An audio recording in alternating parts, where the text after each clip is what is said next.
करेंगे the principle of doctor Fayol. Next 4 principles. कल हमने आपको 4 प्रिंसिपल करवाए थे, 4 आज करेंगे हम। सबसे पहला प्रिंसिपल है यूनिटी ऑफ द डायरेक्शन।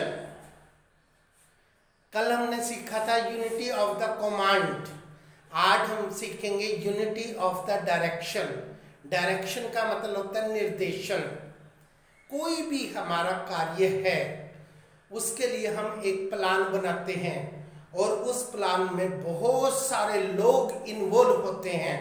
उन सब लोगों को डायरेक्शन, निर्देशन केवल और केवल एक व्यक्ति से मिलना चाहिए। ये हमारे डॉक्टर फ्योल कहते हैं अगर डायरेक्शन देने वाले एक से अधिक व्यक्ति होंगे तो आपका कार्य कभी भी सफल नहीं होगा, क्योंकि हर एक की डायरेक्शन में कुछ ना कुछ डिफरेंट मेथड्स होते हैं। जैसे आप 2 टीचर से पढ़ो, एक टीचर का पढ़ाने का ढंग अलग होता है, दूसरे टीचर का पढ़ाने का ढंग अलग होता है। इसी प्रकार से आप 2 डॉक्टर्स के पास सजेशन लेने जाते हैं तो एक डॉक्टर आपको ट्रीटमेंट देगा, उसी समय आप दूसरे डॉक्टर के पास जाएंगे तो दूसरा डॉक्टर आपको उसी चीज के लिए अलग तरह से गाइडलाइंस देगा। तो इसलिए एक टाइम में एक ऑब्जेक्ट को हासिल करने के लिए, एक प्लान को इम्प्लीमेंट करने के लिए एक ही व्यक्ति से डायरेक्शन का होना कंपलसरी है, तभी आपका ऑब्जेक्ट सक्सेसफुल हो सकता है, अदरवाइज नहीं। जैसे हम फिल्म देखते हैं तो किसी भी फिल्म में आपको एक से ज्यादा डायरेक्टर नहीं मिलेंगे। एक फिल्म में केवल एक ही डायरेक्टर होगा और उसी की डायरेक्शन में पूरी फिल्म बनाई जाएगी। ये होता है हमारा direction, unity of the direction. इसके बाद आता है हमारा next subordinations of the individual interest to the general interest. ये हमारा बच्चों मैनेजर, अब इस मैनेजर का एक तरफ टारगेट है अपना बिजनेस ऑर्गेनाइजेशन और एक है आपका अपना पर्सनल इंटरेस्ट। 2 प्रकार के इंटरेस्ट होते हैं, एक आपका पर्सनल इंटरेस्ट और एक आपका बिजनेस इंटरेस्ट। एक आपका ऑर्गेनाइजेशन के प्रति वफादारी और एक आपकी अपने प्रति वफादारी।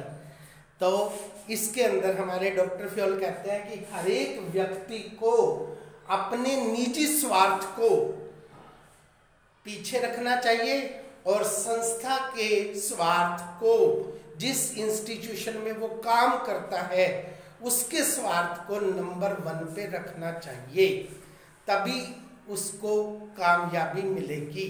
अगर वो अपने स्वार्थ को नंबर 1 पे रखता है और संस्था के स्वार्थ को दूसरे नंबर पे रखता है तो वो केवल अपने लिए है, इंस्टीट्यूशन के लिए नहीं है।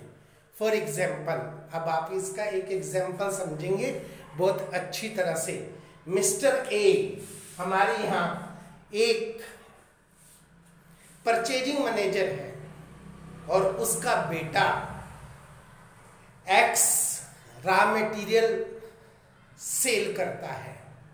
मिस्टर ए ने माल परचेज करने के लिए, कंपनी के लिए माल परचेज करना है, रॉ मटेरियल परचेज करना है। उसने डिफरेंट लोगों से उसकी प्राइस मांगी तो वहां पर प्राइस देने वाले जो दूसरे व्यक्ति थे उनकी प्राइस कम थी और क्वालिटी क्या थी, बहुत अच्छी, और उसके खुद के बेटे की प्राइस ज्यादा और क्वालिटी क्या थी, लोअर।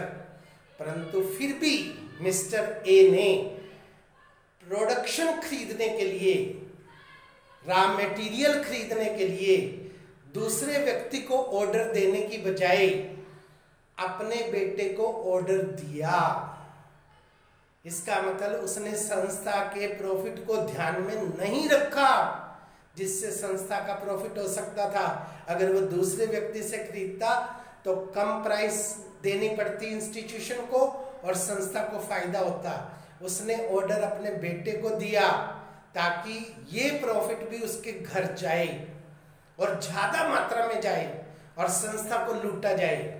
तो इस प्रकार से उसने अपने स्वार्थ को नंबर 1 पर और जिस इंस्टीट्यूशन में वो काम करता है उसके साथ उसने गद्दारी की। तो ऐसा कभी नहीं होना चाहिए। उसका फर्ज बनता है कि वो जिस संस्था में काम कर रहा है सबसे पहले उसके प्रति वफादार हो, उसके बाद वो अपना पर्सनल देखे। तो इसे हम कहते हैं subordinations of the individual interest to the general interest. इसके बाद आता है आपका रेमुनेशंस टू द एम्प्लॉइज। इस प्रिंसिपल पर हमारे डॉक्टर फ्योल ने बहुत जोर दिया कि प्रत्येक व्यक्ति हमारे बिजनेस यूनिट में काम करने आता है और उसका पसीना सूखने से पहले उसको उसकी मजदूरी मिल जानी चाहिए, तब वो अगले दिन काम करने के लिए आएगा। अगर आप उसको इंसेंटिव साथ के साथ नहीं देंगे, उसका रेमुनेशंस, उसकी मजदूरी जिस भी शेप में आपने देनी है, in the shape of money, in the shape of goods, in the shape of services, अगर आप उसको साथ के साथ पे नहीं करेंगे, तड़फा तड़फा के पे करेंगे या जो आपने उसको प्रॉमिस किया है उससे कम पे करेंगे तो वो कभी भी काम नहीं करेगा। जो आपने उसको प्रॉमिस किया है वो प्रॉमिस तो आपने उसको पूरा करना ही है ठीक समय पर। अब हमारे यहाँ कई इंस्टीट्यूशन में वेजेज और सैलरी दी जाती है फर्स्ट डे को और कई दी जाती है 10 तारीख को, कई जगह दी जाती है 15 तारीख को, कई जगह मंथली दी जाती है, कई जगह वीकली दी जाती है, कई जगह 15 दिन के बाद दी जाती है और कई मजदूर तो होते हैं जिनको हर रोज पैसे की जरूरत होती है और वो पैसा आप उन्हें दोगे तभी वो अपने घर ले जाकर अपने बच्चों के लिए खाना बना सकते हैं, अदरवाइज नहीं। तो ऐसे में उनका जो रेमुनेशंस है वो हमारे एम्प्लॉइज को ठीक समय पर मिलना चाहिए और सफिशिएंट मात्रा में मिलना चाहिए ताकि वो अपनी बेसिक नीड्स को पूरा कर सके।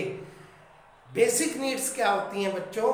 रोटी, कपड़ा और मकान, जीवन के हैं 3 निशान।